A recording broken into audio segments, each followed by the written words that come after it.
Hi, my name is Mackenzie Hennius, and today I will be showing you guys a couple of different applications I plan to use in my classroom.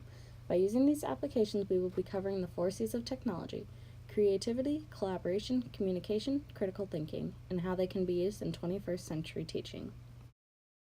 The Kidspiration app can be used for a number of different reasons. In this case, we will be discussing how it can be used as a creativity source. On this app, students are able to create their own diagrams or groupings.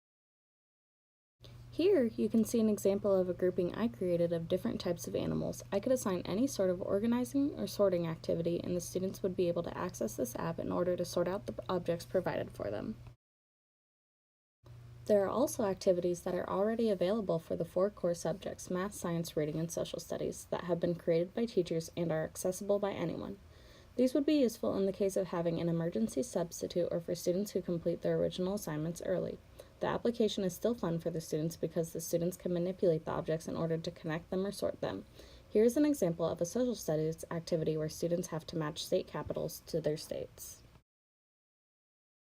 This is an example of a math problem. The students are supposed to fill each block with the same number of an object as the equation says the total is.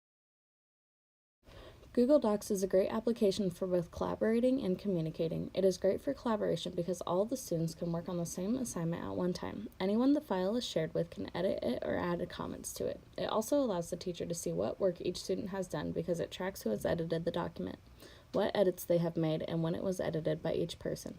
This is also good because then the teacher can give each student the grade they deserve based off the amount of work they have done. On this slide, you can see how students can share their document with people. The documents would be shared with their group members as well as with the teacher, which would allow the teacher to keep track of the work and make sure the students are on pace. Finally, Google Docs is accessible anywhere with internet connection. Therefore, if a student has to miss class or need additional time on the assignment, they can work on it outside of class. This is also great for communication because a student who misses class can continue to work on the assignment outside of class.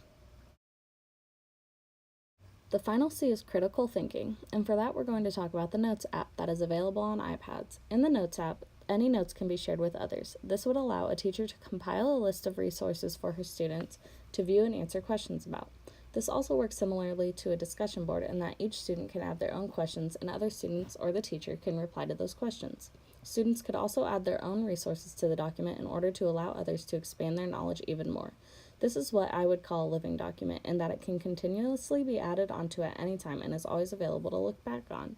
On here, you can see an example of a collaborative assignment that all the students contributed to, and then they also had to answer questions. Thank you for listening to this presentation, and please come ask me if you have any other questions.